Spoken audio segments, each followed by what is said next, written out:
Yo, yo, yo, Get yo, it. yo. It is that time again. It is that time again. We are in the place. Our face is in the place. Welcome, welcome, welcome to the hottest broadcast on your social media page, now called the Metaverse. Listen, it's that time again. The Black and the Bold podcast. We in the house. Here you will hear some thought-provoking, gut-wrenching, and sometimes, yes, even tear-jerking content that you just can't get enough of. I am the bold, but we're gonna get this thing started right tonight. Jump right into the business, brother Black. How you doing, my brother? It's all good, bro. All good, sis. And tonight we are going to do the show format just a little different. I'm sitting here with my good friend Woodford Reserve, courtesy of a mixture with lime and cranberry juice. So I would highly recommend this tonight, sponsored by Woodford Reserve. I am the Black, otherwise known as Dwayne Johnson. I am a resident of Valdosta, graduate from Lowndes County High School, and graduate from Georgia Institute of Technology by way of a bachelor's degree in electrical engineering, and a proud graduate of University of Maryland with a management degree there. My wife and I are co-owners of our own company, Bridge Builder Education and Investments, where we are a property management firm here in Valdosta, Georgia, and we lead a thriving nonprofit also, which is our our family foundation. We are advocates for the community from an economic development standpoint and education standpoint. But lo and behold, that's it for us, bro. And I guess we'll swing it back over to you, the Black or the Bold. Good evening, my brothers and sisters. Yes, I'm in the house. I am here. I'm getting ready to boldify your house. Matter of fact, excuse me, sponsored by Red Bull. This is actually the coconut edition. It's just Red Bull and ice. So yeah, I would highly recommend. Cheers. Cheers, my brother. But again, we in the house tonight. Thank y'all so much for logging on. Listen, this is the brother Bold, aka Eddie Mack. Hey, listen, UCF grad, Lowndes High grad. I'm a proud father of two. I actually have an 18-year-old, so that's where all my grade comes from. And I got one coming up pretty soon.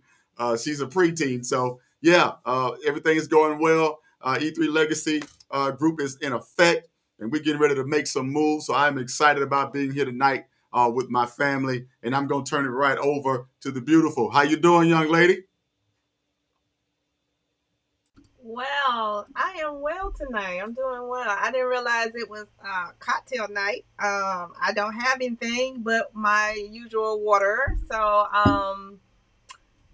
Cheerios to Cheers H2O. to you. H2O. H2O is in the house. Yes. Cheers.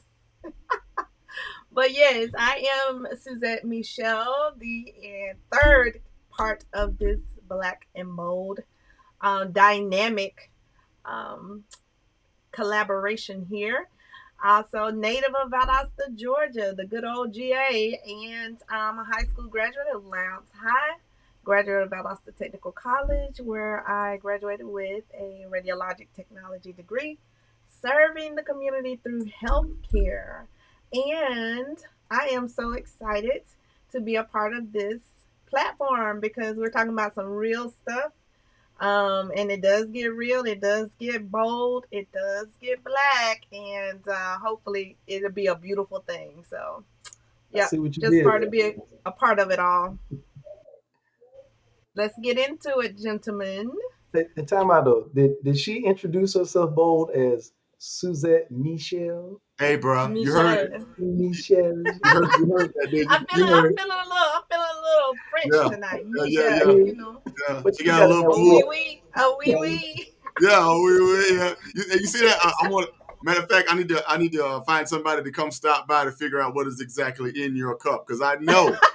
It's water. I Oh, yeah, told okay. you. That's what they said when Jesus turned the water into what? Why? Welcome Yeah. everybody. Listen. We got some people. We got our brother Thomas. OG is in the house. What up, peoples? Good to see you, Oh, brother. gee. OG. You know, and matter of fact, he shot me his digits, bro. So I got to make sure I pulled this mathematics out, man. We really need to chop it up, man. I think OG Absolutely. got a lot to share, man, and we got to make sure we get you onto the show, OG. So when you got some time, let us know when you got some free time, man. We'll get you on and pick your brain a little bit. But anybody that comes on, make sure when you come in, press the like, press the share button, and don't forget to hit the subscribe, hit the bell, so you're notified when we got some more of this Five Black and Bold content coming your way. Listen, tonight is going to be a great night. Format's up. Let's shift it around a little bit. But while we're getting things in a row, we're getting the reins about ourselves. We're going to hit a few hot topics real quick before we jump into the meat of the matter. And there's a couple of things that's been happening tonight, this past week or two, that I just got to be honest with y'all tonight. I just really got to be honest. I think it's time for us to put aside all of the shenanigans and all the formalities. I'm Watch I'm this. I'm Watch I'm this, Suzette. yeah. I'm really really really tired of seeing Miss Jada Pinkett Smith and her reckless relationship behavior. I am sick and tired of her bald head, excuse me, of her pretty self up and down my YouTube page with how she ain't happy and how this ain't working out and how Bro, she you got and an how she amen on that from the chat room. oh okay, I really appreciate it. My And goodness. you and I go back and forth, but on this, my brother, I will have to agree. I I will have to am agree. what is Actually, oh I'm gonna have to put Will in there too, because he's whoa coming out whoa whoa whoa with whoa his tell all. He's coming out with his tell all book, but we don't need to know everything. We don't need God to know almighty. everything. Black, Oh, black, this, can we hold have a on. conversation where we don't hit the well, I'm gonna add him too. Right. Well, Let's he say Case both Will in of them point, together, both all of them right, all right, together. all They right, did doing you all they right. watch doing the his most right now. did They you doing the watch his most right now. multi-series on YouTube? What's that? Did any of you watch his multi-series on YouTube, The Best Shape of My Life? You Uh, gotta I watch watched that. I watched a piece of one of them where he quit the show, Yeah, you and gotta that's watch about that and I watch it watched through about the end. You'll get a realization of why the book is important. So let's not okay. throw Will into this, in other words. Please don't. Mm, Focus on one thing at mm, a time. Y'all know mm. the men always right. What y'all talking about? Okay. Okay. Well, Please, I Okay, think they're being a little too revealing. We don't need to know every detail within their relationship. that's We true. don't I mean we don't need to that's know everything. Yeah. that's absolutely true. But I'm telling Mhm. you, my goodness. I mean, with all this, it started with an entanglement, and this entanglement has turned into a fishnet. This fishnet has turned into a shark tank. Like, what is going on? Can y'all Wait a explain this minute. to me, Wait a minute. please? Now let's be clear. Let's be clear. It did not start with the entanglement. They actually started from a place of everybody, a good place. Everybody wanted to be in a Will and Jada's relationship, which is why when they fell from right. grace, it was so difficult for people to kind of, process, because at one point they were the end all be all. They were relationship goals at one point in But their you relationship. have to understand. That's why I say watch the miniseries. Just from a sense, he didn't get into the relationship piece, but you got to understand that's the false pretense that's shown on television, I was that's about to Hmm. shown say. in the media. They I was have about to regular say. people problems because Yeah. many people get married for, let's say, lack of better say, the wrong reason, Right. and don't really deal with the issues like we did in what episode 2 of the part 2 of the blueprint, Yes. relationships and trauma. I'm gonna give a nod to where you're gonna go later, but the point is that they get into relationships. We all get into relationships without dealing with our previous trauma, and he Right. had a lot of that, and I know she had a lot of that. Yeah. Yeah, I was about to say that because seemingly, okay, I'll be fair, Suzette. I'll be fair. Seemingly, they both were putting on for the camera. Thank you. However, Absolutely. however, somebody can't hold their water. Absolutely. Yes, and we all know that is Augusta Alsino. Alcina. That's who couldn't hold their water. That's how the entanglement came out. Wow. I gotta get sound bites back up. Wow. I was just trying to make sure I wasn't in an alternate reality. Like I didn't just have a quantum leap somewhere. Because what? Augusta. Yeah, we already I'm know. gonna blame it on Augusta. Okay. All right. Yeah. Oh, yeah. But Nalita said we'll never know everything. However, they are business people and sex sales. You're absolutely right. You're absolutely right. So I do agree. I do agree that they actually kind of milked this situation along. But yeah, your girl can't hold her. She can't hold the water. I mean, after that came out, then at that particular point, it was like, okay, the cat's out the bag.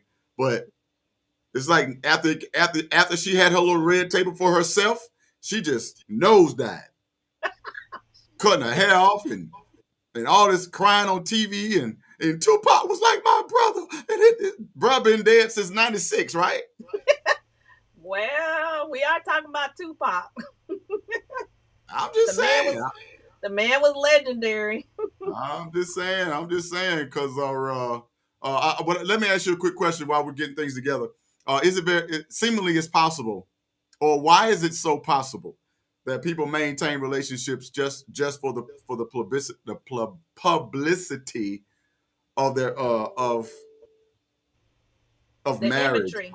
there Yeah. there you go, thank you, the imagery of marriage or the imagery of everything is all well. Why do people do that? Because it's a gamble, son. It's a gamble right out the gate. When you get at the crap table, and they be like, dude, stop. What do you do? One more. I can come out of this hole. One more. That's what it's about. It's a gamble. Once you realize, oh, okay, this is the hand I was dealt. When you really realize that, you realize you're gambling. And so now that you done put all your chips on the table for this one person, you got to play your hand. And Oh by my the time God. you realize what's at stake, you've lost your 401k and Uh-oh. all the mortgage money. Oh, whoa, hold on, wait a minute. You said you said that right. You have, they have, he has. That's just I don't get it. Oh Lord, OG said don't get me started on marriage. But I'm just saying, like it's a tool that can be used to stabilize, the family structure and generations to come. I get it. But why is it that there's so many people that are doing it like haphazardly? Nobody's getting real counseling. Nobody's really dating for a reason. A lot of people are being pressured or what's the word? Ultimatum into a marriage. So I mean, it's seemingly it's normal, but we see the negative ramifications of it over and over and over and over again, and we're not trying to repair the wheel. And I'm just sick and tired of that. I mean, I would rather you just leave me alone than to go on national television and air out personal issue after personal issue after personal issue, and I still got to run around and call you my wife.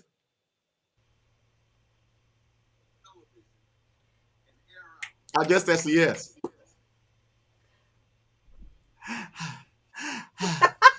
Well, I mean, Will and Jada are who we are talking about, but there are so many other famous relationships. I mean, look, Bill Clinton, you know what I'm saying? Ike and Tina, there's a lot of that out I there. don't do that. Don't be going to extreme situations. That's how extreme it gets sometimes. That's how extreme it gets sometimes. But honestly, I really think that the way our society is set up, that it's not geared towards encouraging people to make sure that they vet their lifetime partner like they would do. And we talked about that in previous blueprint segments. People don't vet the person they're intending to spend the rest of their life with as greatly as they do with someone they're about to enter into business transaction with. So, it's just a mentality shift. We're gonna have to use the blueprint to kind of change the narrative. I like the way you tie that together. I think that's why you were chosen. But definitely good to see you, Dr. Best. Dr. Best says that they both have aired out personal issues. Okay, I stand corrected. Both of them are guilty. Thank you. Both of them are guilty, but I wouldn't do that. No, there's no way in the world I would go back and forth. That's crazy. OG said I'll leave him at the mailbox, but it's true. Nobody does it. Nobody that does any real explanation of why, of what marriage really is. Most people don't learn what it is until it's too late. So, yeah, let's do better. Follow the blueprint. Watch all of our previous episodes. Yes. And when you get all that information, you'll be able to better suit yourselves for relationships and marriage. All right, we get some great information here on the Black and the Bold podcast. All right, so now I had another issue. I just got two issues. I just got to get these off my chest because it really bothered me. It really bothered me because how can a man who's worth billions of dollars, billion with a B, excuse me, he's worth $204 billion.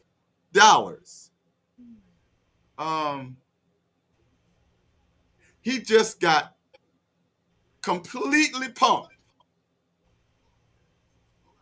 by Leonardo DiCaprio right in front of his woman. Do you know what I'm talking about? You don't know what I'm talking about? No. Oh, okay. Fill me in. I'm about. Let me see if I can pull up the video. Because I know you may have seen it on your social media page. Let me go back because I got to show you this because this is crazy. It's about 4 minutes long, but I'm gonna try to find a really short one. All right, here we go. I got to show you this. I just have to because my head's starting to hurt now because I thought I had to have a whole lot of money and everything was going well, and as long as I had a bunch of money, then I wouldn't have to worry about certain relationship problems. Buddy got $204 billion, and this is what he has to fight with or has to deal with. Are y'all ready for this? I'm ready for it. Melanie wants to know, is this going to be juicy tonight? Oh, you better believe it's going to be juicy. Yeah. Welcome back, Melanie. Yeah, it's going to be real juicy. I got some stuff for y'all tonight because I'm sick of it. I'm sick. SICCUD. I'm sick of it. Let me pull this video up because it's trying to, everything got to have an ad. They got more ads than Jerry got kids. Good grief. All right, here we go. I'm gonna show this to y'all because and see if this bothers you all like it bothers me. Here we go. I'm gonna move it over here so it's not in the way. You got it. All right, family. Here it is. Read it and weep.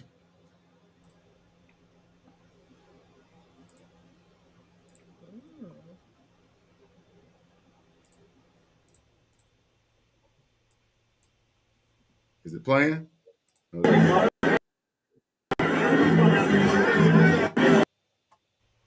y'all see that? You see that right there? Oh, I mean, goodness, how high is her chin going to be towards the man? You see that right there? He doesn't need to check Leonardo. He needs to check his woman. That's my point. But this is my question. This is my question. Because I've heard a number of explanations. Jan say, is she drunk? Thank you, Jan. Here it is. Ladies, is she just starstruck? Or is she falling for a man in front of her man? Is she falling and starstruck right here? Or is she just a fan? Or is she thirsting after Mr. Leonardo DiCaprio? Somebody help me out because if you ask me, she thirsting. Ain't no way in the world. We talked about in the earlier episodes that some things you just don't do in front of your man. It's just a little lack of respect there. Yeah, that right there. That right there will get you left at the party right there.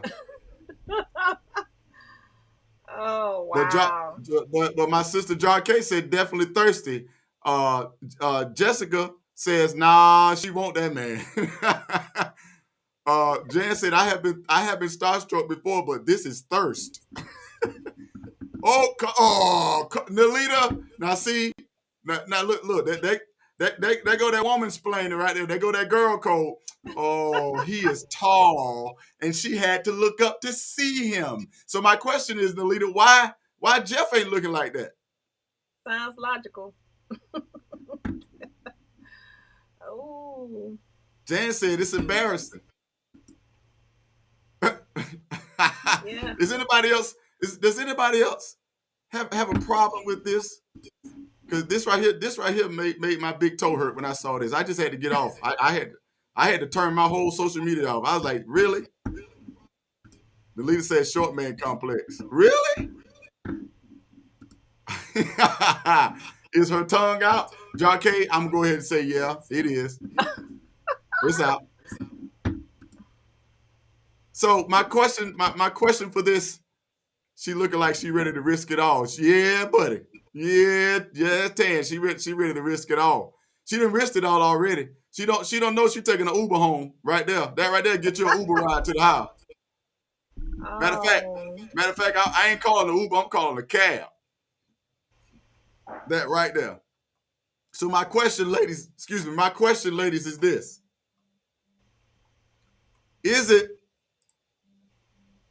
Is it more important for you to have a man with status or a man with money? Because she's got both right with her. She's got the man with money, but yet she's obviously thirsting over a guy with a different kind of status. Y'all help me out.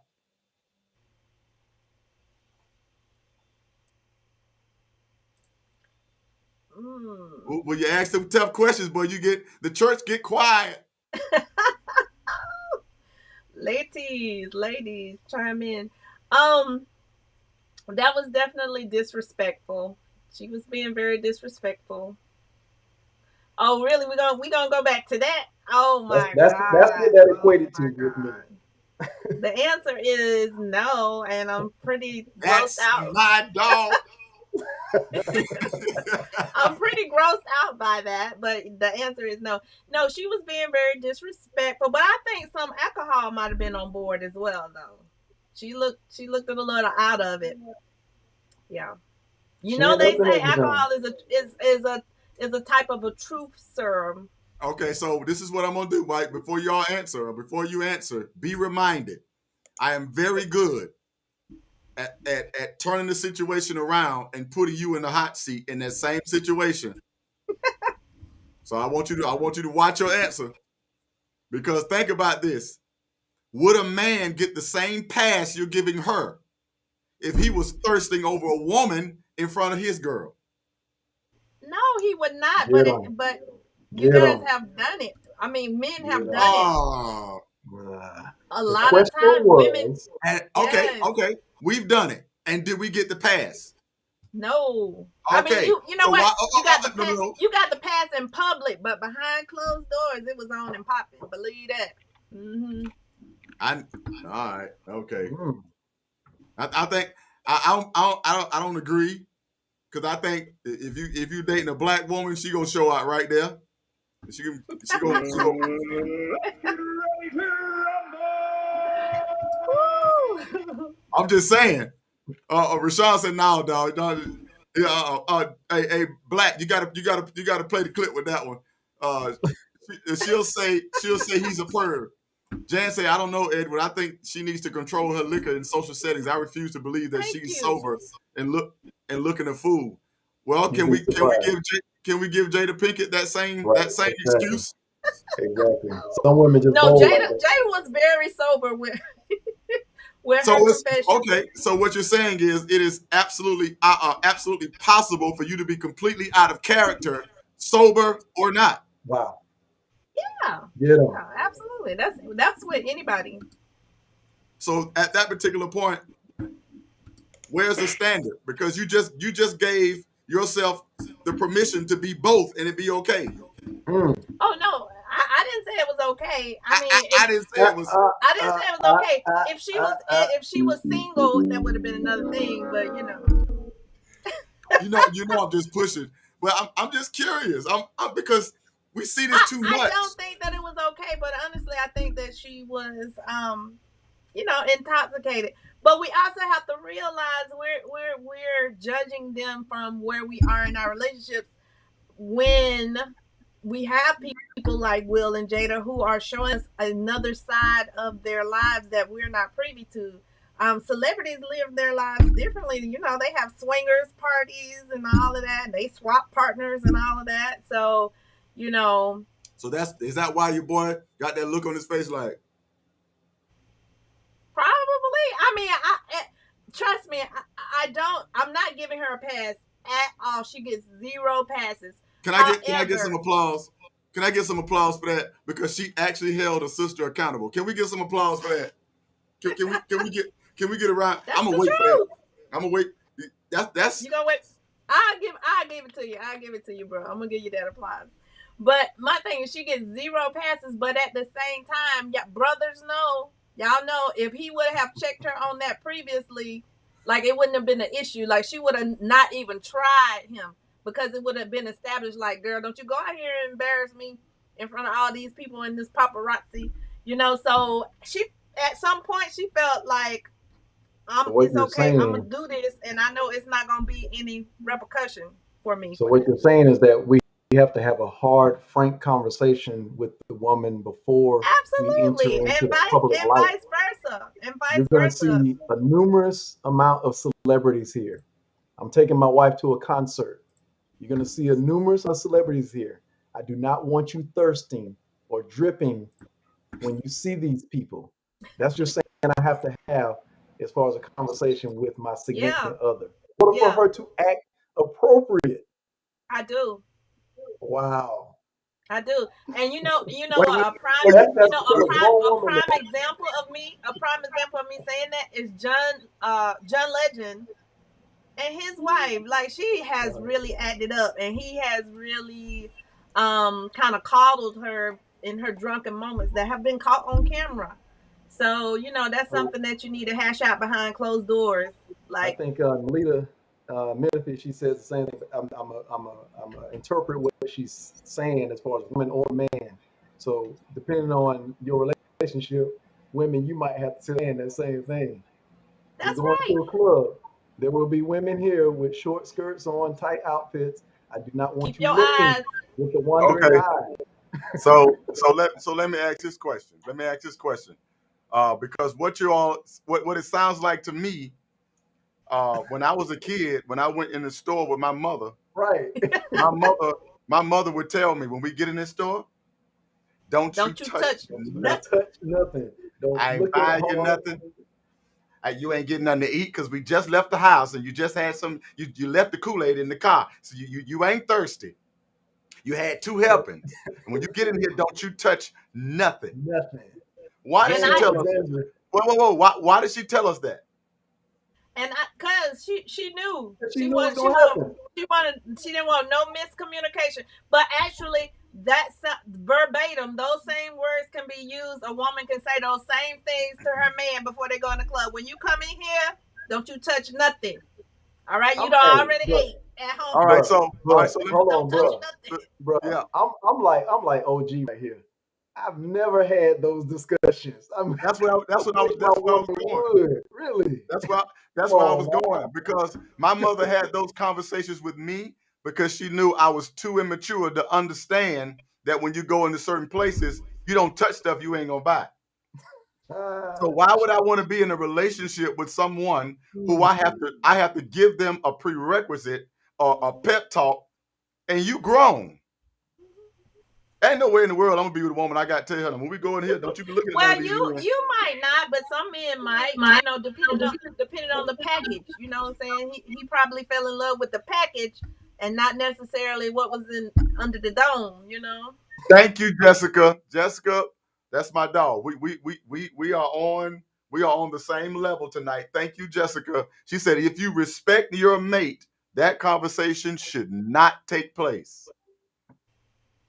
So let's get back. Let's get back to this nice thirst trap of a picture. Yeah, yes, that's right, Jacque. This is the woman who he left his wife for. That's correct. Should have kept that receipt for the. Yeah. Yeah, you got to take her back because ain't nowhere in the world I'm finna have these conversations with my woman. I'm gonna spend the whole night trying to police what she doing. Right, that part. I don't want to be with somebody I got the police every time I turn around because at that particular point, if I What's don't the trust use? you like that, then I don't need to be with you. Period. I Right. don't know, but obviously, Black, um, on that side of the street, conversations seem to be okay because they want to make sure to give that disclaimer just in case you catch my eye looking at this 6'5" dude and I get locked in. Right. Right. Don't hit me right there with my neck up like she is, because that's what she deserves. She deserves a yeah right there. I can see. I can see. That's Listen, right, and that's my point. Tina would have never. Tina would huh? have never. Tina would have said, but you come on now. Okay, never mind. But I'm done. I had to get those two issues off my chest. I'm sorry, y'all. But I just had to talk about that real quick because I really want to get some real concrete information about how do you all see it? Because I felt like I felt like I was gonna have another sleepless night wondering, is this okay? Because y'all, it seems like it's a lot of passes being thrown around here, in certain conversations. But yeah, till next time, it's your boy the Bold. We're gonna turn it over to Beautiful. We're gonna get into some real content tonight. Let's go. Yeah, so as our viewers, nor our faithful viewers of the Black and the Bold podcast know, we have been getting into it week after week after week, establishing this blueprint series. So basically, we want to do a recap, viewers. Those of you who have been faithfully with us, are you guys using this information that we put out? We kind of want to hear from you. Is there anything new that you've learned over these previous podcasts? Or are you really, making this information applicable to your everyday life? We want to know. We don't want to know. But while our viewers chime in, what about you, Black and Bold? Have you guys learned anything new in the midst of this blueprint series? Hello. Don't You guys don't talk at the same time, you know what I'm saying? Right. Yeah. Yeah. Me trying to do a digression thought here of What do y'all where I'm think? from, with the relationship. I think, we had some conversations based on what we actually. This wasn't um, a true learning experience after the fact. A lot of it we learned along the way with the research. So, like for instance, with the relationships and trauma piece, wasn't necessarily foreign to me just because I've already looked into that. But I liked the guest that we had along the way. And I think we can kind of get into that as we replay segment by segment or part by part in order to recap it. But all in all, yeah, we definitely learned things from the guest primarily, and even with the conversation amongst ourselves and with our viewers, I think that goes a long way with the richness of it to be able to learn. What about you, Main Bold? answer. I know you got some. Black. I totally agree with you. A lot of the research kind of opened up some areas that we might not have really dove into in our personal lives and experiences. It kind of opened us up to other people's points of views that we might have not really been had access to.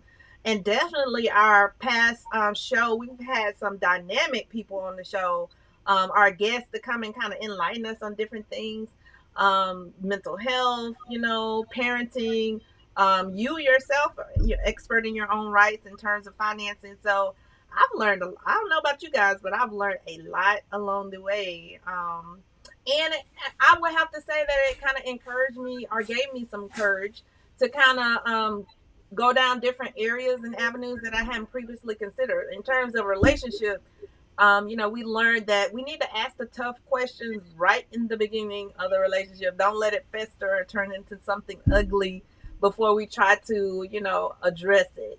Just go ahead, nip it in the bud right from the start. Ask those hard questions and try to develop a solid foundation. That's basically what I learned. I like that approach. What Yeah, about I would agree. you, Bo?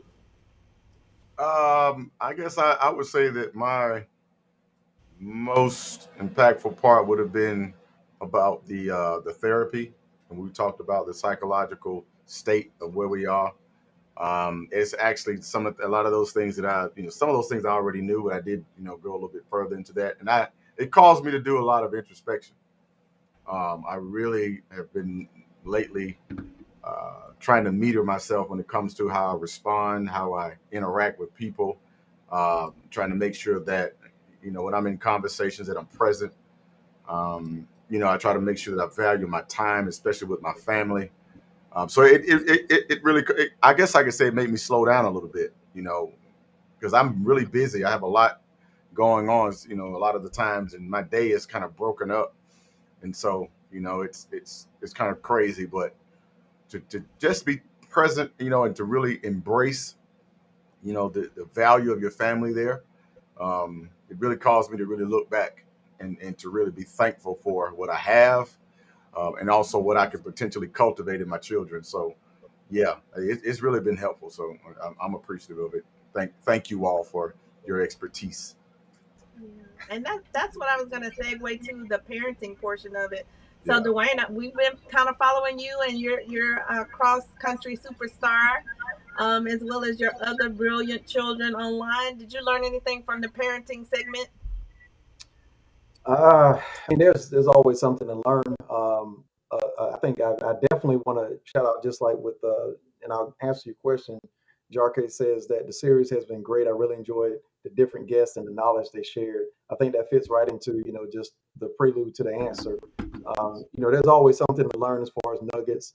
A lot of what Brittany Bell was able to share, I a lot of it new because I've gone down the path of what she was able to expose to us as far as just some parenting classes.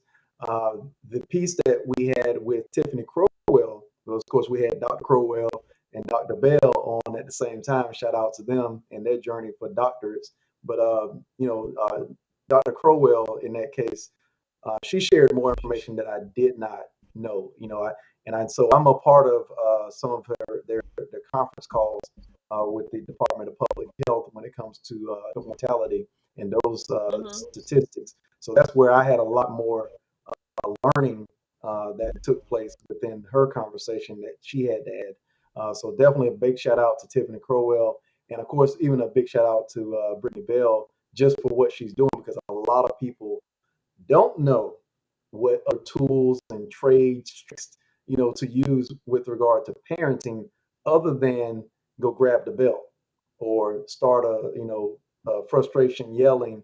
And of course, we're all human, but there's a lot of tools you can use and other ways to show consequences to your children. And also, just on another tip, show up. Those tactics of being involved with the children's education process, contacting the school teacher when others probably would not or don't think there's an avenue to advocate for your child. And that's one of Brittany Bell's biggest thing, is being an advocate for your children. So that piece there, I've always stood behind. But it's, to me, it's always been about the exposure. When you reference our kids, we've always exposed them to different things. And we've obviously been in some scenarios and places, environments that have allowed us to do that. But exposure, period. I mean, when you go to somewhere, like I would put a plug in for our local library system, whether you're on the south side, which, by the way, the south side library in a renovation project to be completed in 2022. So if you're unhappy with the current state of the Southside Library, just wait. But that doesn't mean you don't go visit. They have computers, they have programming and resources there along with the books. But as they say, cliche, books are an opening to new world. And so when you sit down with children and actually open up a book about Africa or space, I mean, those are the opportunities you have, or we have, to expose our kids to different ideas.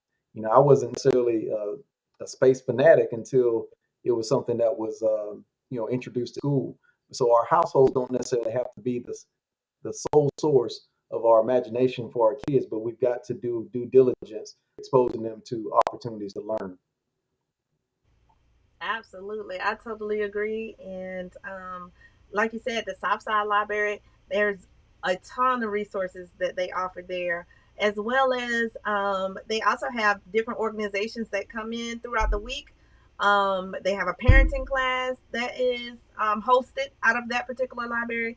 I know for a fact that there is a knitting class. So people who want to learn how to knit and crochet, they meet every week, or at least they did, pre-pandemic, of course. But yeah, it's a lot of different resources there to just enrich your mind and just Yeah, develop you as a person, make you a better version. Like everybody's talking exactly. about that 2.0 version of themselves. Yeah. Yeah, you can And find that sometimes, at the library.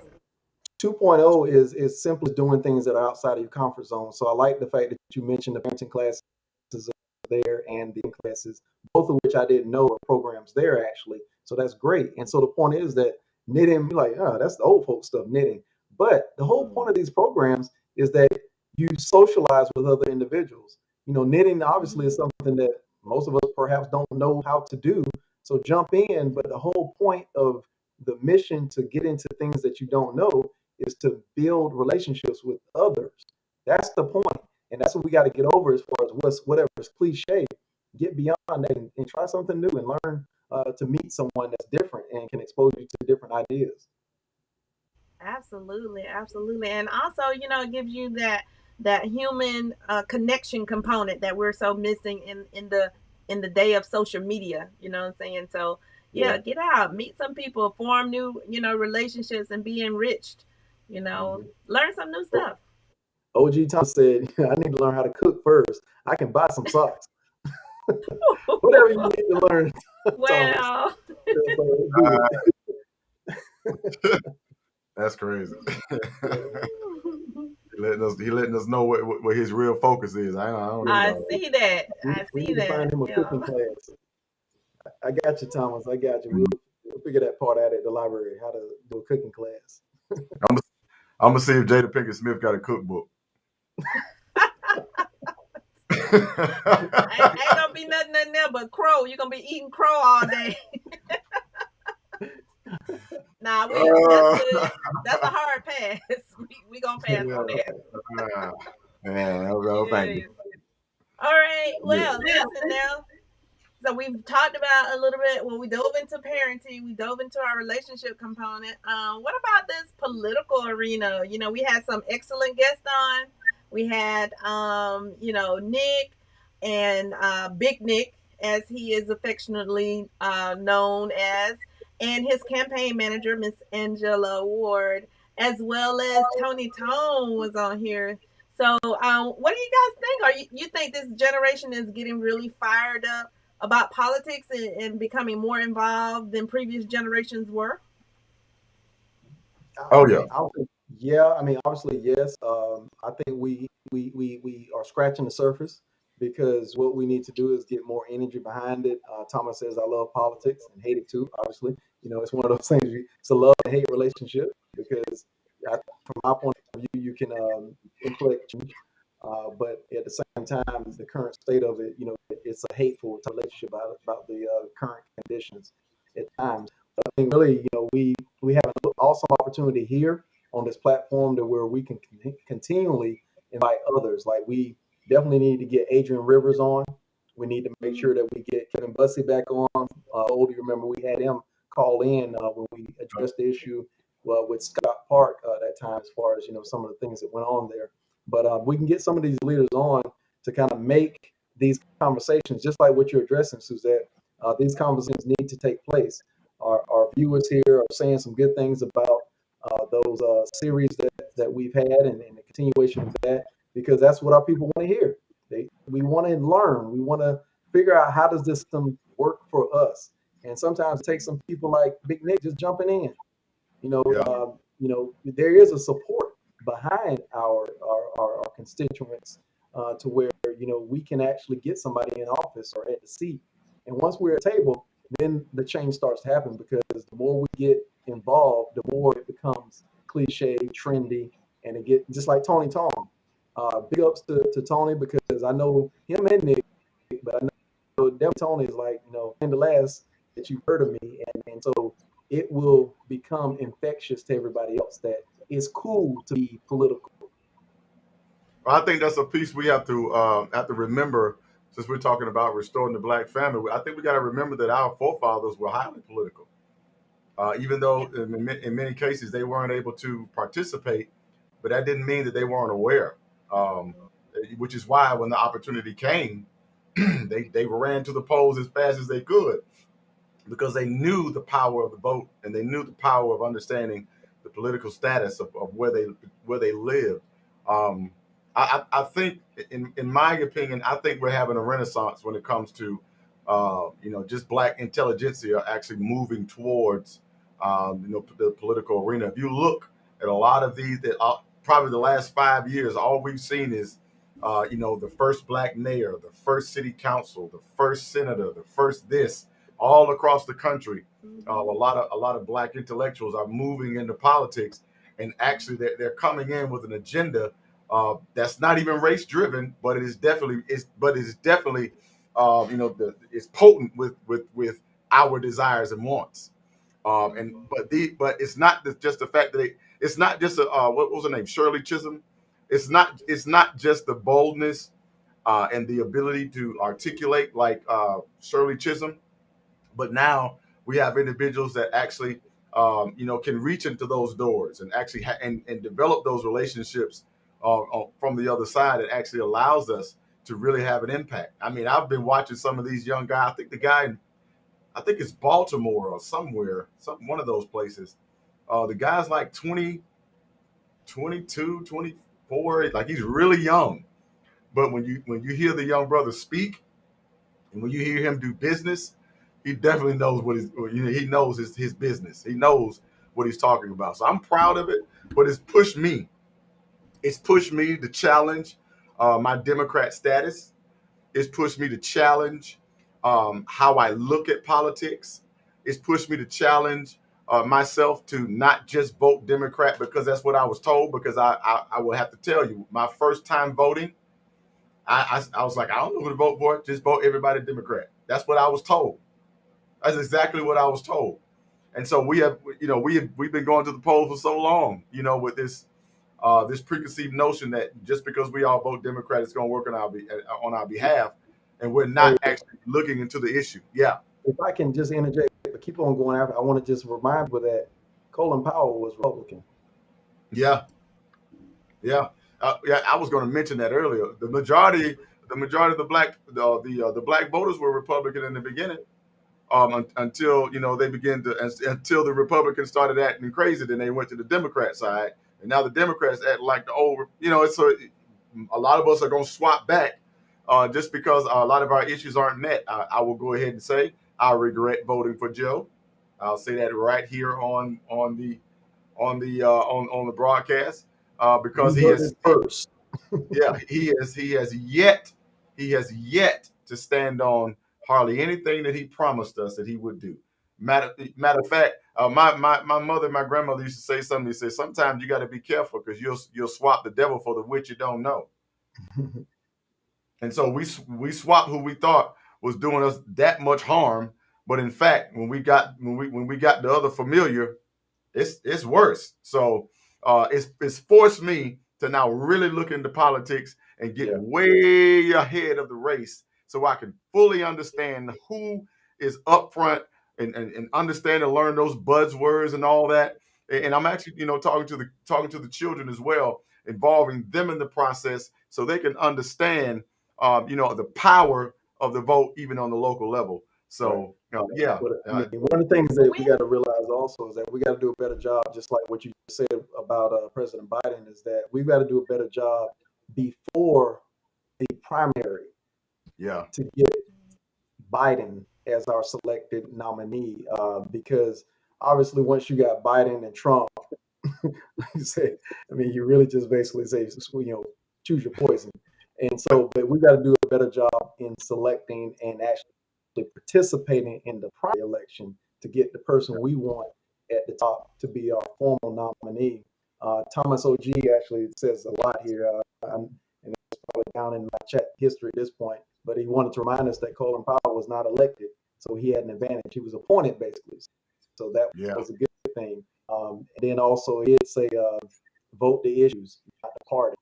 So it goes back to what you're saying is that you can't just vote straight Democratic all the way because there might be a Republican. For instance, a lot of things that, just like you said, I talk to our kids about is, going to a polling scenario thinking purple.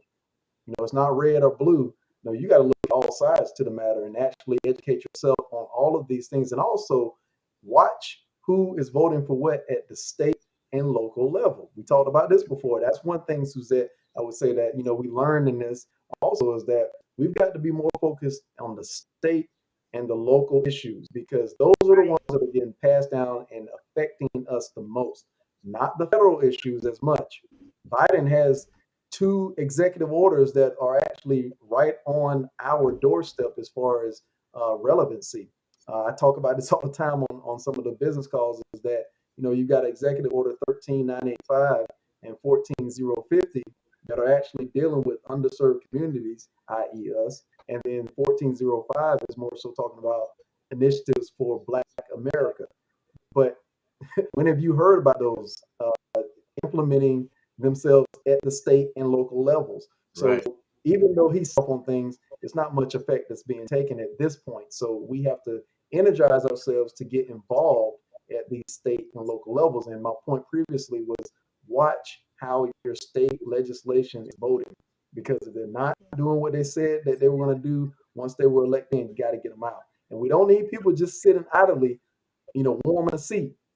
If they're not actively advocating for change and trying to push the envelope, we need to get somebody that's hungrier. Thomas also, I remember he said, remember him. And we're talking about these political people. They have OG on also because he is a District 3 councilman candidate still. He plans on running, I suppose, in the future still because of that. So we got to make sure that we're supporting people who are advocating for change and want to be in that seat, whether you want to vote for him or not. Let's get him on and let's talk about what his stance is, what he's got to rant about, what he thinks should be some good ideas for our city, especially in District 3. Yeah. Right, exactly, gentlemen. And we also have to pay attention to the fine print, so to speak. For instance, we need to stop really, focusing all of our energy on the individual and take a very close look at their platform and their agendas.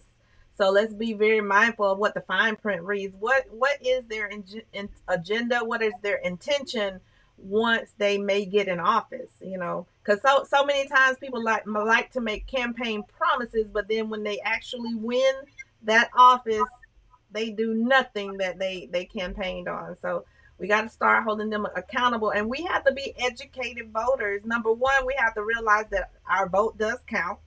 And because our vote counts, we have to do our due diligence and be an educated voter and find out what are the platforms that what are they, platform are they standing on when they are running for these offices.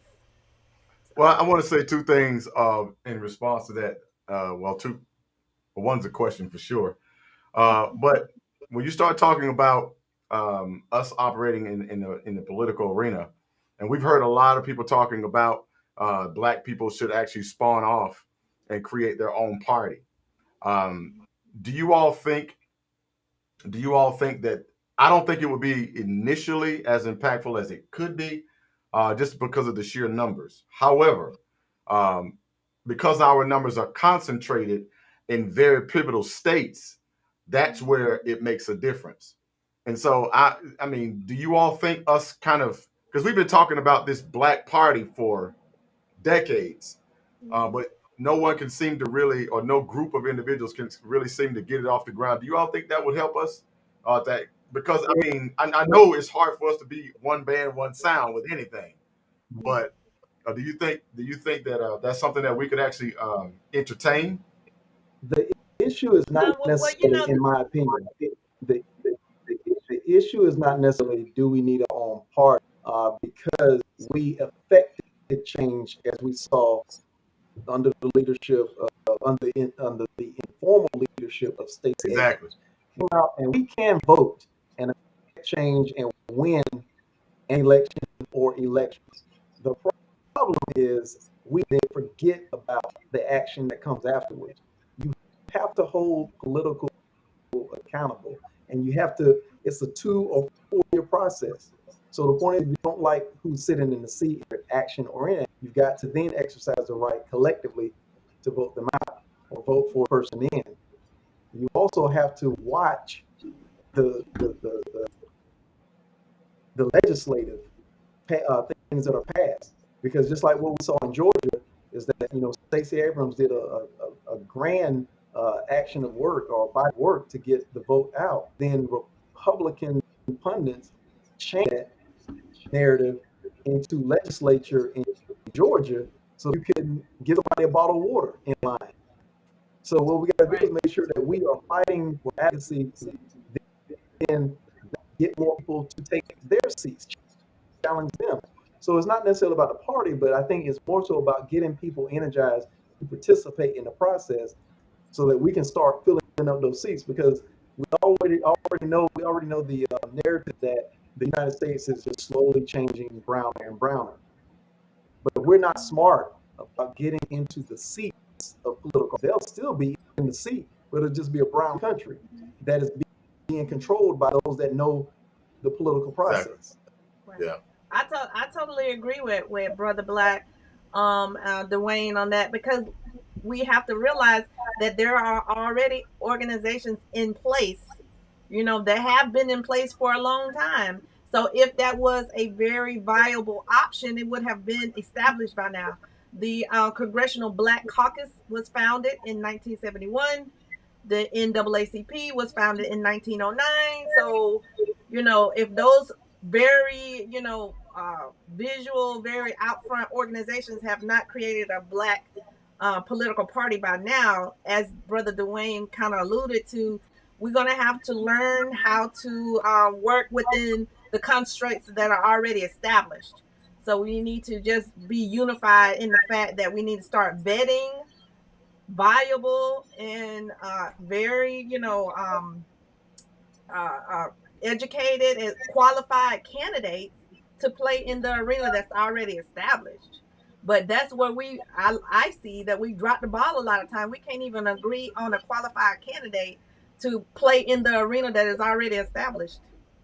But you just made me think about something when it comes to us actually, being unified with our vote. And of course, I'm not gonna sit here and say that we're going to be unified in everything. I know we're not. But is it possible? Is it possible for us to find some common ground for the common good? Because it seems like we always, every time the election comes around, that's when we hear all the Uncle Tom talk. That's when we hear all the this kind of this talking, that talking. And it's like the election process brings out the disunity that exists among us. Well, How do we fix that? I absolutely believe we can definitely come into common ground. Me personally, when our 44th president, Barack Obama, when he was campaigning, that was the first time I started receiving campaign texts, campaign emails, um, campaigning where in terms of where they were raising money, like they would send out letters in the mail. Well, a lot of letters in the mail. I know you guys got them too, but they wasn't asking for a huge donation. They was like, can you donate $3? Can you donate $5? Yeah. And it was a big push for President Barack Obama's campaign, and it really got down to the average person. And But I think that's how he won. Or made some huge traction within his first election. He started talking to the common folk, but and really reaching out to them. And then you guys have already mentioned the very capable and illustrious Stacey Abrams. She really made some traction, even though I think again she kind of encountered some of the Southern politics and red tape that we have been experiencing for decades. But still, she was able to make a very huge impact in the political arena. So yes, I think we can become unified. All right. Well, it was it Now, turned into a 3 part. before But go you ahead, brother. switch, are you going to switch? No, I was just gonna, because I had another thing I was just gonna bring up, and we can actually let it go after that. But I wanted to highlight the fact of the power of us being able to understand how strong and how impactful that local vote is. If you look at Texas and Florida and New York, and you compare that to California, Arizona, and some of these other states, um, the local vote is extremely powerful, because I live in Florida, and the liberty that I have here in Florida is almost worlds apart compared to the liberty that they don't have in New York, Mm-hmm. or the liberty they don't have, like they did with the abortion thing in Texas. That's why it's important for us to not just focus on, that primary election. That's why it's also important for us to focus, because the governors and the senators, they work in conjunction with your state reps, with your mayors and people like that. And so, that's that immediate, the senator and the governor, the state reps, that is basically your tagline to the White House. And if you're not properly dealing with or putting the right people in place that are your tagline, then, like Dwayne said earlier, that we'll never have that representation. We'll never have things work on, in our favor, because the people that are supposed to be speaking for us are in cahoots with the White House. But again, if we hold them, like you said, hold them accountable, make sure we hold them to the fire. That because we're closer to them. It's a quicker drive to Atlanta than it is to DC.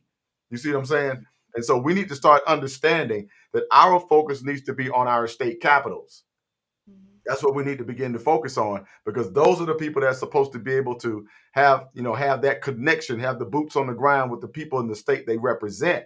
The Right. problem is, in the state capitals, you don't see a whole lot of people like us until somebody gets shot, until somebody gets mishandled in the legal system, until somebody gets off, Rittenhouse, just all kind of foolishness going on. So we need to find more reasons to bombard our state capitals, for other issues that speak to our communities and neighborhoods. But that's all I wanted to say. Just I would second that. I mean, that latter point is really in concert where I wanted to go also, is that we've got to start showing unity. As Thomas said, no unity. We need to start showing unification beyond the election season. Yeah. If you're going to buy black as much as possible. We need to be advocating for our schools that are suffering, that do not meet the parameters of the crosstown school or the private school. We need to start advocating for equal education opportunities before election season. We need to Right. start, like you said, the visits to Atlanta to advocate for our own economic development, right? Mhm. Down here in Valdosta, the South Side, before election season. And like you said, it can't be about, oh, there was someone that was shot, and all of a sudden now we get energized and emotional about one subject at a time when it happens. That I'm telling you, that's you can see it, and tell me I'm wrong, that whenever something happens and we go to protesting, all they're doing is just waiting until we die off as far as the energy of that Yeah. protest. Nothing Yeah. changes. So we have Hmm. to become smarter how we actually play this game. It is not an emotional game. You don't see them getting emotional. They just start talking to their elected officials and bolstering the support behind them. Exactly. Exactly. OG said politicians can't be politicians every 4 years. I hear you. You're right. Just kind of like what Bo you said before. Don't come in our neighborhoods. Don't come pounding our pavements and trying to put your stickers on our door, your signs in our yards, and now you want to visit our churches, visit our schools and our organizations. Now you Oh, want to start talking to us. Don't wait 4 years. You want to do that. And those that do, you need to be finding an alternative candidate. But I found out that there are some additional things that we can do just to add some action steps to this. Just for the upcoming elections for sure. But if you have two candidates that don't necessarily speak to your personal or community guidelines or community wants and needs, when these people come into our communities, we have to stop giving away our loyalty. We're going to have to start understanding the power of bargaining, the power of negotiation. When these people come into our communities and making all these promises, we have to then make them promise us something. We have to force them to promise us something. If we get your vote, we don't want the cake, the whipped cream and the cherry on top kind of stuff. No, sir. No, no, no, no, no. We need to see your face. We need you to actually put some. We need you to have the programs already set up and in place and ready to go before we vote for you. Because the problem is, a lot of the times we get these backhanded promises, and then will you get me in office? And if you don't vote for me, you ain't black, and all this kind of foolishness. And you're trying to play, on my emotions, but the reality is you're saying a whole lot with your mouth moving, but you ain't saying nothing. You know what I'm saying? You're just making a bunch of promises, and then what you do is you pimp us. You come in and, oh yeah, we're gonna do this, and we see y'all need this park need to be redone, and this program need to be. But when you got in office, you put five more resource officers in the school. You're not trying to correct the problem. You're just trying to create a through line to your system. No, we need to hold these people accountable for what it is they want to do. And if they step out of line, we need to be just as vocal to let them know they're liars, let them know, that they're clowns. We need to put it out there. We really need to do it because at this point, we can't afford, more mayors and more governors and more presidents, acting the way they're acting, and we just stand quiet because you all do know that we actually are becoming the minority of the minority. You do know that. You do know that some of our other brown brothers that are of a lighter hue, brothers and sisters, they get businesses all over the country, all over the city, in prime real estate areas, and 80% of their employees can't even speak English. So you all do see what's happening. So we cannot afford to keep sitting back and hoping and praying one day, that our ship gonna come in. No, we got to put our hand to the plow and get to work. And it starts with us educating ourselves and our children. I'm done. All right, gentlemen. Well said. Hear ye, hear ye. Seemed like you um, had to get some off your chest. What's in that Red Bull? so I don't know. That's a I very know it. He hypnotic tried looking he Red tried to Bull. drop the mic on that segment, didn't he? All right. Uh, So you know it's what? We're hypnotic. gonna move. That's what it Speaking of is. that, yeah. Don't Speaking try of to that, read we're it. gonna It's move right hypnotic. on to You don't our go with an part. empty can and you really poured hypnotic in the kitchen. Oh You well, can't that's another fool show, me. gentlemen. I know hypnotic That's when I another see it. show. No, no, no, no. This is communion juice. It's just the You know blue kind. This is the blue kind. This is the communion juice. Yeah. I'm sorry. I apologize, Suzette. Go ahead. I'm gonna blame it on the the respect. alcohol. I'm gonna blame it on the alcohol. But you know what? Okay, to each his own. No, so we're gonna segue into another part of the blueprint, and that is part 5, which is entrepreneurship, which is right up your alley, brother Black. Brother, yeah, brother Black. That's right up your alley there, your I expertise. got you. So yeah, so we're excited. What have you seen, being that you're viewing from a different vantage point than the average person? Do you see a very wildfire of entrepreneurship over the Mad past Dog couple of years? 2020. I left them alone. Suzette, thank you for the question. We have some background noise evidently coming from his Somebody go over there screen and up check there. that. I want somebody. Where's our people? They need to go check that cup over there at Brother Black's house, No, we Bold's good. house. We good. We good. We good. So I'm sorry if I may try to restate your question. You were asking if do I feel there's a wildfire of entrepreneurship efforts? Yeah, a Is that upsurge in the entrepreneurship world. absolutely, absolutely? And I don't have the stats in front of me, so forgive me. But from what I've read overall, that yes, for some time now, there have been a number of individuals that are starting uh, businesses, whether that's side business or full-fledged 100% full-time entrepreneurs. I think a lot of it, you can attest to circumstantial. Sometimes, we have to actually just find alternatives to make things work because the system may have put us in a situation to where standard employment is not necessarily the most viable option that we want to be in. So sometimes we do start businesses from that scenario. The other piece of it is that people understand more and more today that your one stream of income or your primary employer is not going to set you free financially.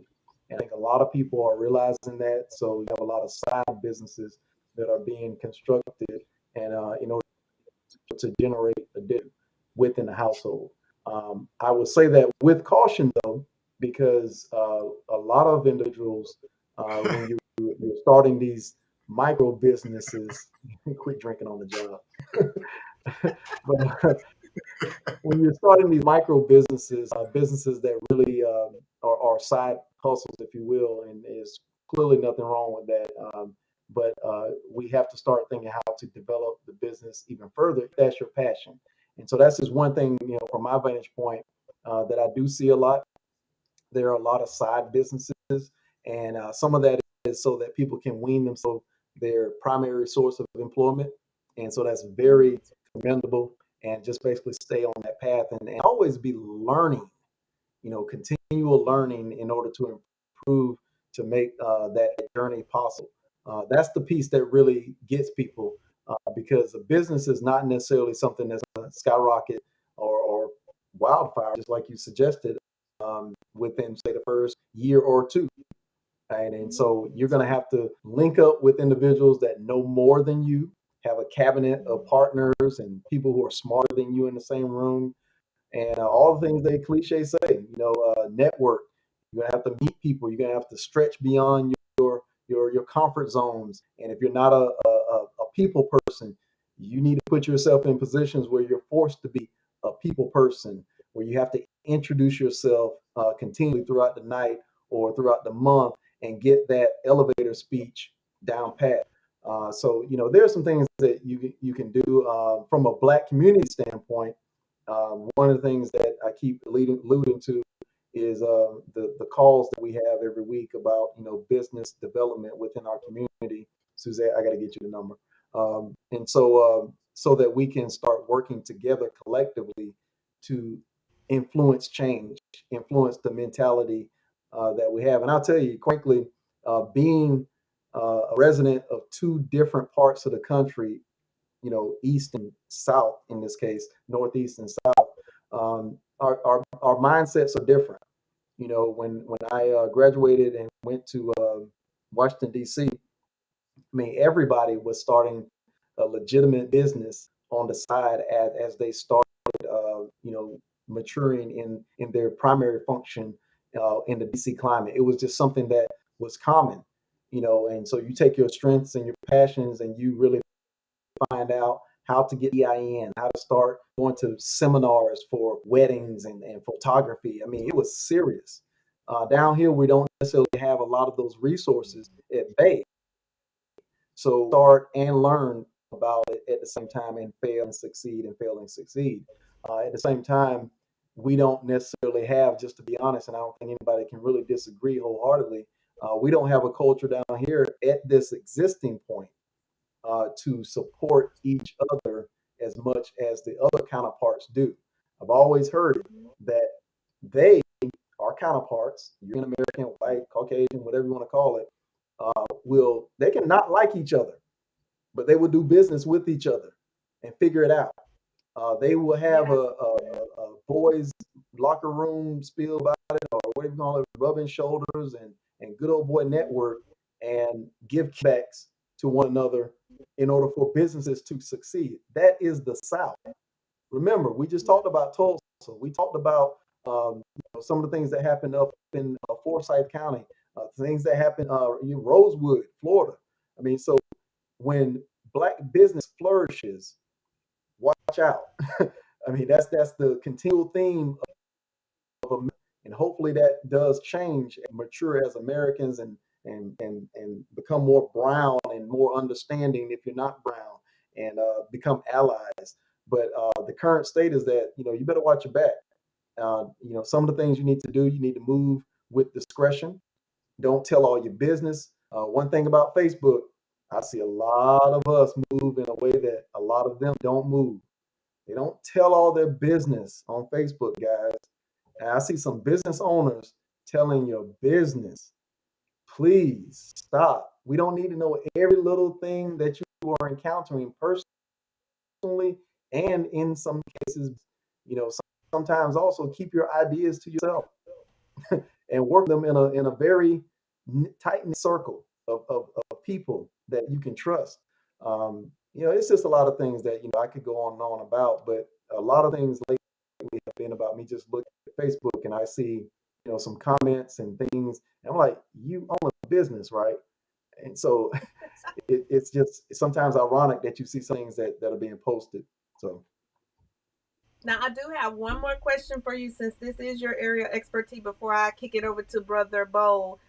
Since we are in the midst of our blueprint series and our main focus is restoring black families and creating generational wealth, my specific question to you is, do you think we can obtain generational wealth without having a component of entrepreneurship? Do you think we have to have some kind of form of business in order to reach generational wealth? without a doubt, yes to the fact that we need entrepreneurship in our community. We need two things: entrepreneurship and real estate. All right. If you follow anybody like Dan Loke or Robert Kiyosaki, you will find that entrepreneurs, or just say business owners, all business owners are real estate owners also. They're in the business of real estate. Look at McDonald's. The whole point of McDonald's is that they don't rent their land, they buy the land, so they own it. So that's how they flourish. But as business owners have to also be investors. And that's where you get the financial freedom from, is that you can have a business, but if you're paying real estate on location, at any point, whoever owns that property can jack the rent up and send you packing. So if you don't own anything, then you're still dependent upon someone else, even though it might be working in the near future.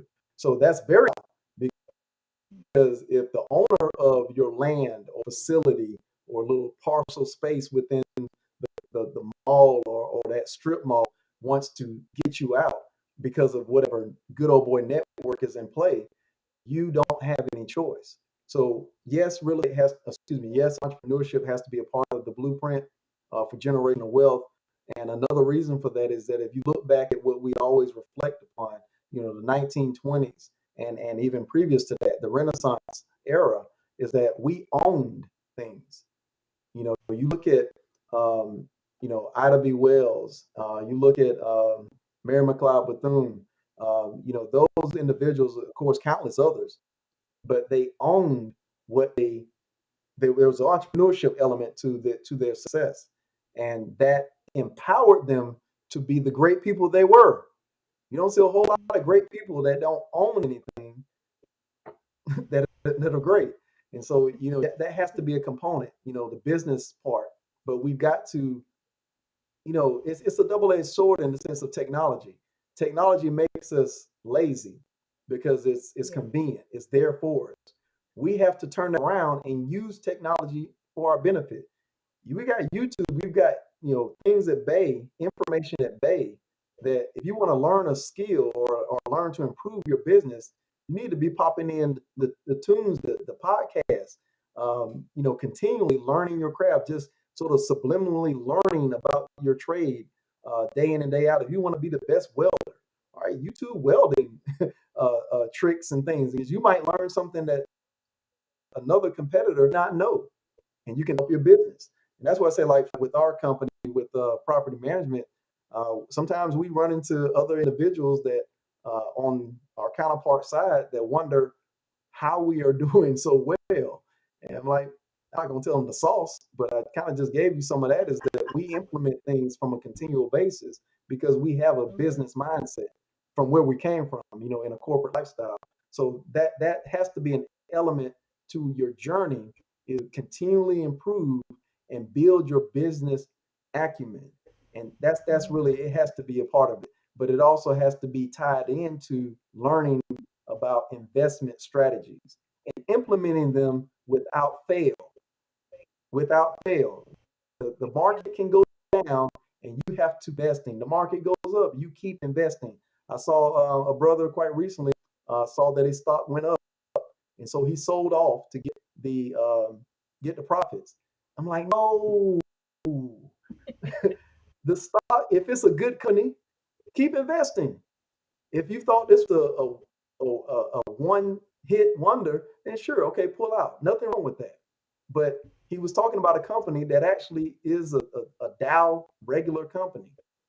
So Wow. we need to make sure that, all right, Thomas, but we need to make sure that we are definitely educating ourselves, getting with others to make sure that we are improving our business. Mhm.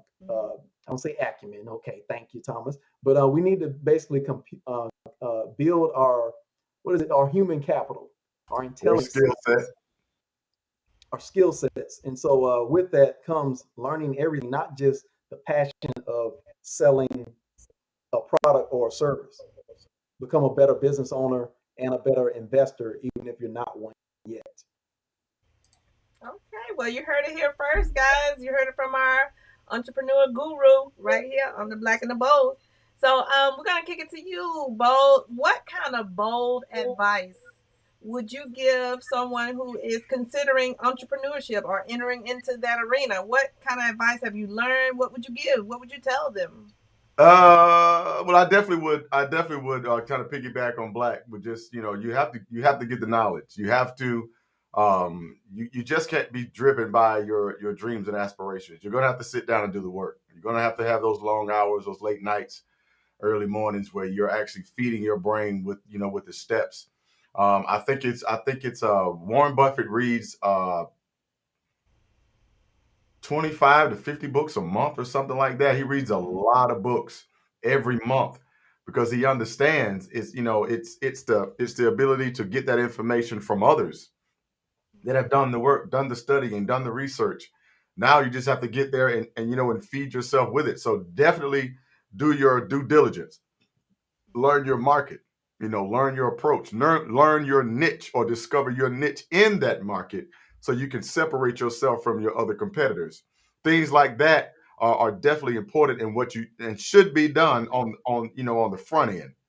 Because if you wait till later, then you'll pretty much be playing catch up. But if you do your work, you do your due diligence, get on your purpose, make it your all in all. It's definitely going to come out in your favor. As far as them jumping into entrepreneurship, I wanted to tap into that generational caveat that you added.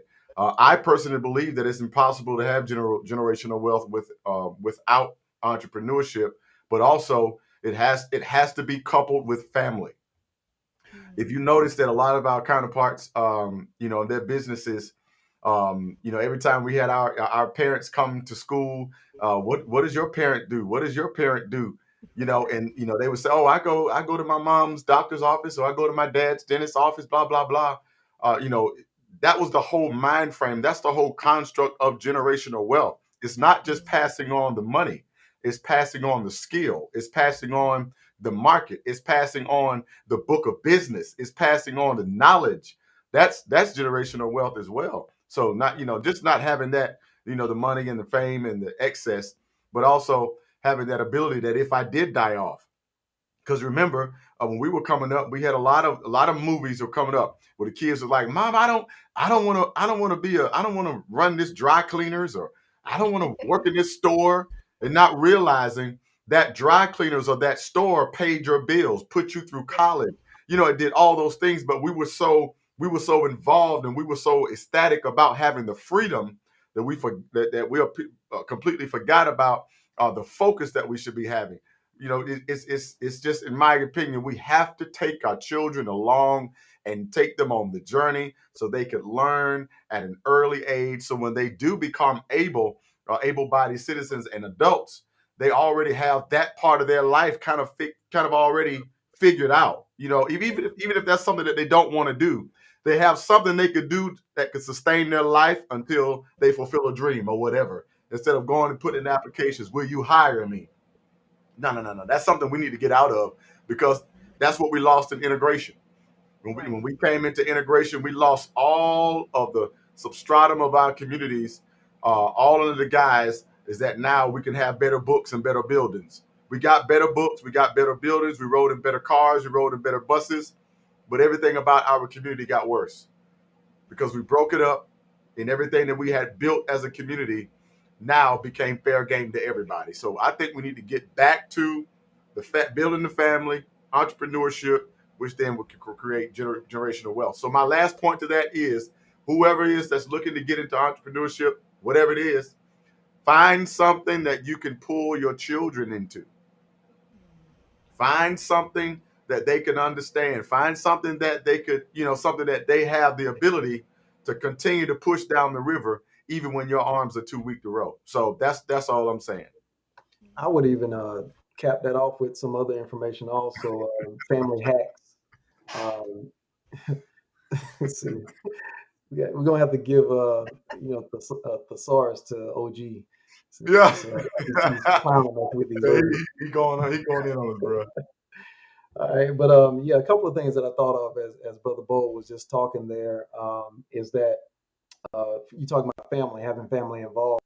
Uh, we've got to get out of this notion again. Differences between Northeast and the South, and even North Georgia and the South, is that South Georgia, that is specifically, is that we've got to get out of this mentality here in South Georgia, Lowndes County, Valdosta, Georgia, that everything is football or die. Sign Oh your man. kids up for extracurricular activities, clubs in the school. We're talking about business. All kids need to be a part of FBLA Yes, in sir. some degree. Yep. FFA, Future Farmers of America, FHA. 4-H. Which one? Where else? Give me some more. FHA. FHA. Yes, exactly. So we've got to do a better job of making sure that our kids are well rounded and pushed in certain areas and supported and also celebrated for their journey onto something other than sports. There's nothing wrong with sports. Clearly, our kids are in sports, but we do not put that first by any means. I'm a proud advocate to where I've told my daughter that if you got an FBLA project that you need to go to the meeting for, you tell that coach that you will not be showing up for practice today. I don't know if they have any questions, they can contact me, because if the first thing that's most important is your well-rounded um, I always use the term resume of what you've done from middle school to high school, because at the end of your high school career, you want to make sure that you're able to compete for a spot at the college that you want to go to. And it's not going to happen just alone putting all your chips into sports. That's one thing that I say, Brother Bo have a whole lot of that. It was football. And so, Yes, sir. fortunately, we are well-rounded young men, and we were able to, succeed regardless of all that. The other thing is that from a YouTube perspective, as I was talking about before, a simple hack that I just learned, and I'm like, I should have been doing this the whole while. When you're looking at multiple videos at a time, you just need to kind of download information. All right, go to the top right for the menu of the video. Go to playback speed. Tell me if you've seen this before, guys. But go to playback speed and change the playback speed to at least 1.5 times faster, or even two Yeah. times faster if the person is talking slow. You can hear more information and get through videos much quicker that way. Yeah. You follow me? All right. So every time y'all see a video now, click the playbacks. All these self-help videos, these continual education videos, click the one times multiplier for the speed. All right, Yes, Suzette. I did know that information, brother A little bit Bold of and game. brother Black, and that also works with the Audible app if you listen to Audible Yes. books, as well as the podcast apps. You Right. have that option to change the speed as well. Correct. So yeah, please utilize that. You can get the most bang for your buck. You can even actually connect that if you commute to your job. Mhm.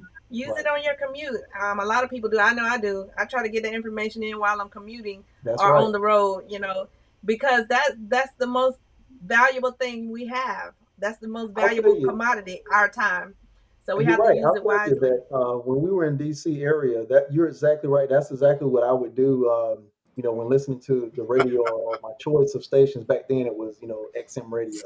But now you have podcasts and YouTube channels that are more popular than XM radio subscriptions.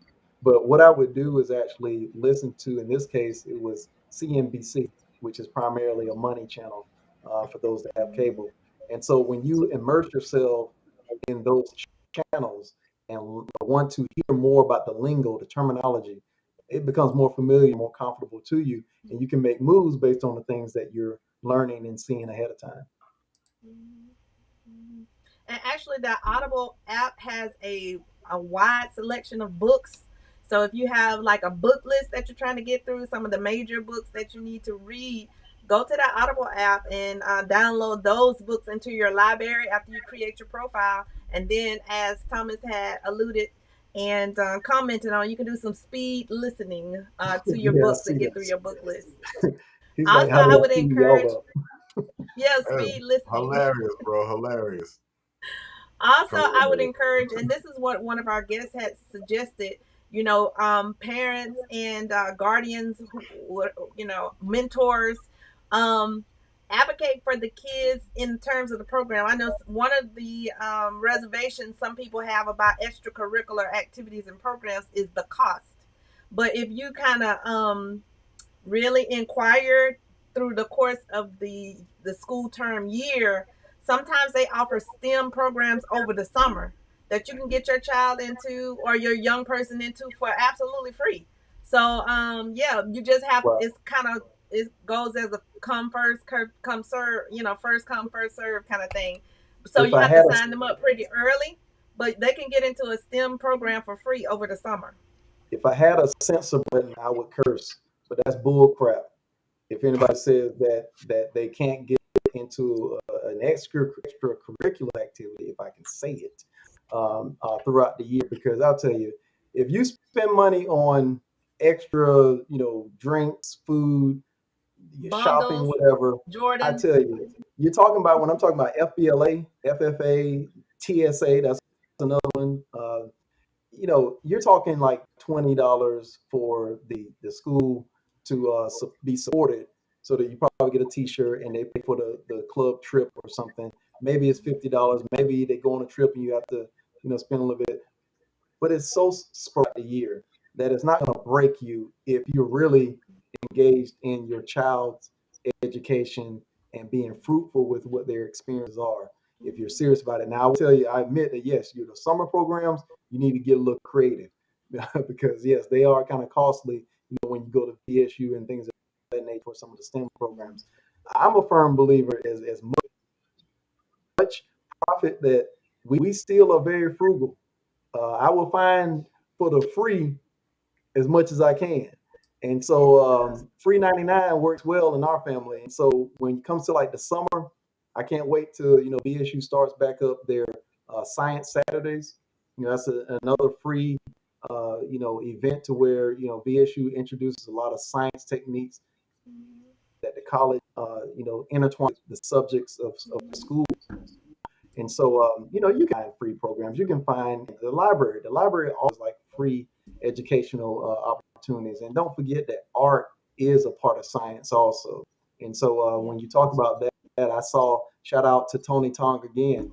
I saw he had a posting where he actually, in the library, hosted a henna tattooing, basically a non permanent or temporary tattoo, where basically his Hannah, workers Hannah.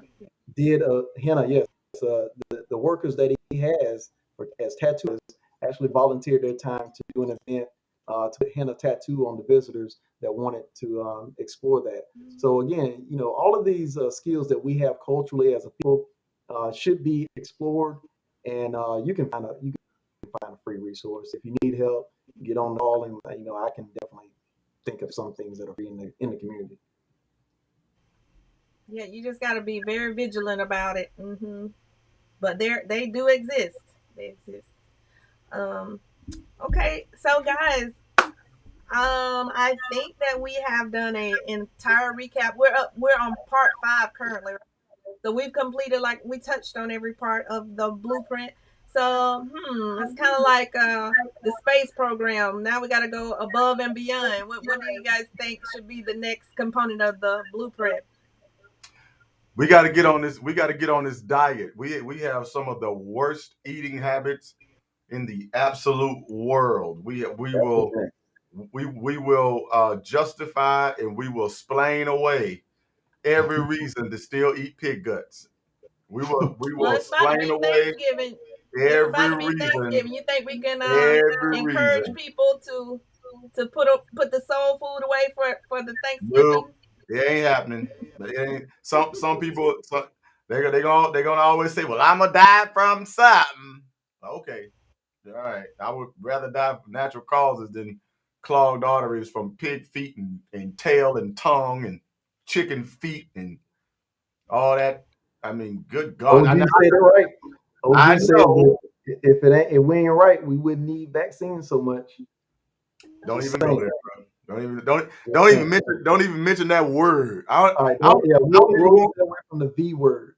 Yeah, I don't even want the metaverse even in our conversation. I don't even want, even though I All know they right. watch So we'd rather talk about vagina than vaccines, right? So it. all right. So another big point is that what we're talking about basically is letting thy food be thy medicine and let thy medicine be thy food. And that is real. And so what Thomas hits on, although I won't say the word, the fact is that you can readily cure a lot of the ailments of the body by taking a hard look and an honest look at your diet.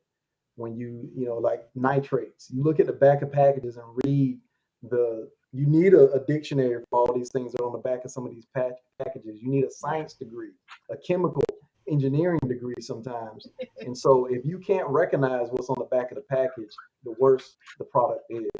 Yeah, The products that are best for you are probably are going to come out of the produce section. And yeah, if you can mix some of those things to where you have things that are not as laden with foreign objects in them, dyes. We taught our kids early to identify products that have dyes in it. Red number 40, that's blue the number one. 1, I believe it. When you're looking at things that have artificial color, please do a simple research on the effects of dyes. I had our children do that, and and when you know better, you do better. When you know Yeah, more, you do better. And so, again, he says polysorbate 80. What the heck is that? And so, this is what we're talking about: is that Right. we're consuming things. That's not even talking about, like you said, the pig guts and all that. I'm just talking about literally the artificial fake food that's out there. Not yeah, even counting the fact that just natural bad choices give us the conditions, the what they called it in COVID, the underlying conditions. Why yeah, were we the most threat? Because we've been feeding ourselves this diet for 400 years. yeah. I think we The also need to. processed foods. Yeah, we need to all.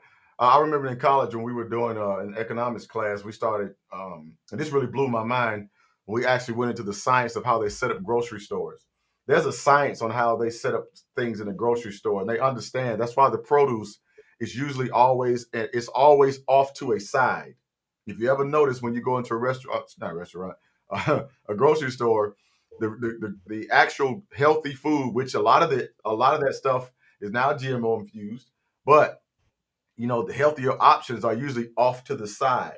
They do that because they know that you're going to make a round. They know that. And they put all the stuff on the outside. If you notice, all the stuff that's on the walls are the things that are usually perishable. The stuff in the aisles is all the stuff they've been playing with what's that little chemical set that was out when we were kids? They were mixing stuff together. Oh gosh, I can't remember the name of that little. I used to want one so bad. But that little game where they just mixing stuff together. If it's in a box, it ain't good for you. I'm sorry.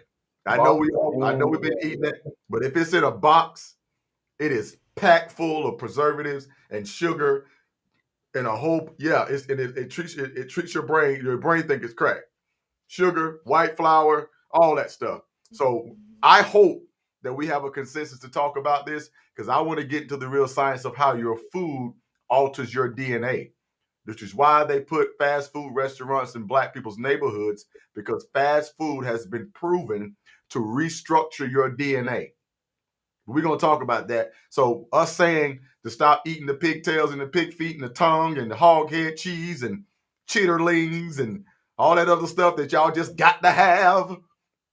We're going to bring some science next time to make you think twice. Not to point the finger or to be judgmental, but just give you the facts. Leave the cow milk for the cow.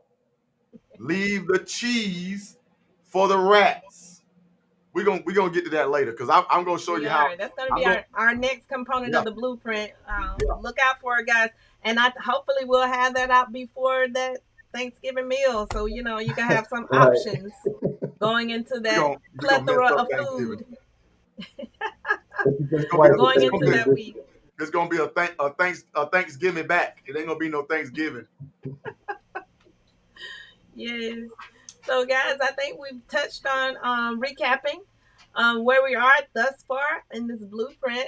Did you guys catch any of the comments? Did we have any comments?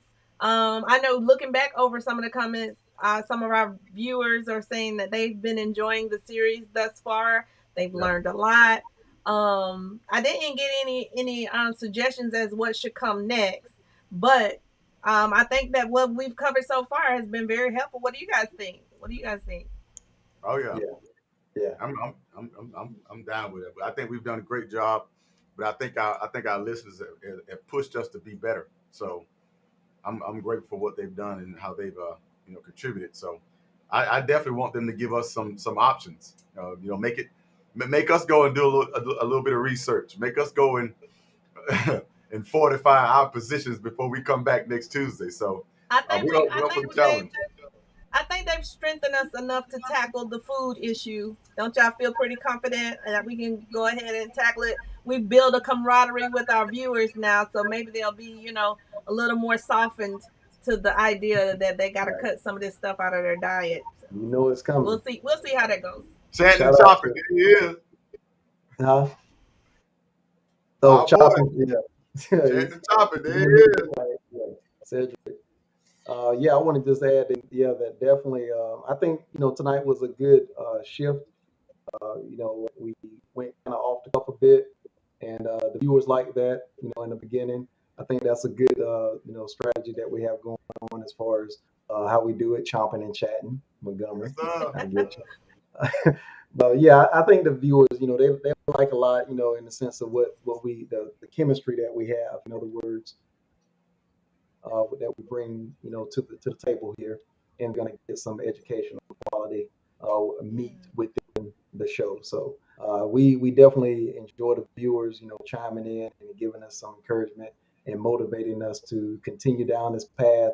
I forget, are we at like 43 episodes now? I think so. And so we'll continue on. And like I said, if there's nobody here, we're going to talk amongst ourselves. Yeah. Suzette, I want to definitely commend you. Great, awesome job leading our discussion tonight with the recap. So definitely appreciate that. And Brother Bold, you keep fighting, brother. Good fight to hold up the end for the bold and mighty out there. I'm gonna try, bro. I'm gonna try. Yeah, man. Well, if that's all of our, is that all of our last words and comments? All right. Well, thank everybody for logged on. Thank you for your comments. Thank you for your likes and shares. Don't forget, if you came in the room, if you haven't liked, shared, or subscribed, please do so. We're working on creating even more content. I had a thought today. I'm going to run by the team, and hopefully we can continue to build this thing out. But we're going to build it while we fly. We ain't stopping. we're gonna keep going and make this thing work until we perfect it, and really are making a huge impact across the country. But again, we love y'all. Thank y'all so much. It's my time now to jump right into the motivational quotes. I'm gonna be short and sweet tonight, but I gotta go ahead and repeat what my brother Will Rogers says. Will Rogers says, even if you are on the right track, you'll get run over if you just sit there. Even if you are on the right track, you'll get run over if you just sit there. Tonight, I just want to motivate you all. I just want to push you to let you know that you got to keep going. You can't stop. I'm reminded of Brother Black and I. We grew up together. We've been knowing each other for over 30 years, and he can attest to this. While we were in football practice, we learned in high school, well, we were learning in middle school, that if you stand around during a play, you become a target. I'm going to say that again. While all of that is going on, and all that tackling, all that pushing, all that running is going on, if you just stand around and start looking, somebody's going to make you a target. And I want to use that analogy because a lot of times, we get comfortable in our progress. We might get a car, we might get a house, we might make a few steps, we might pay off a couple credit cards, and we think, oh, I can rest and I'm good now. But as soon as you stop, you become a target. So I got to remind you, keep going. Keep pushing, keep thriving, keep working, keep studying, keep finding your niche, keep doing what you got to do, keep grinding, because as soon as you stop, you become a target. And sometimes that target can cause a great injury. But I want to remind you, I'm not the only person. Will Rogers ain't the only person that said, keep going. You got to remember, Uncle Luke said, don't stop. Get it, get it. Y'all remember Get that? it, get it. McFadden and Whitehead. I'm sorry, that's another No, broadcast. no, you good. But y'all He remember the having song? flashbacks over there. Okay, well, I almost did. Oh, never mind. But the McFadden and Whitehead said, "Ain't no stopping us now. We on the move." And so we got to get to the point to realize that we can't afford to stand still. So all I want to do is give everybody on this live a push in the back and tell you, I know you've made it this far, but keep going. I know you paid it off, but keep going.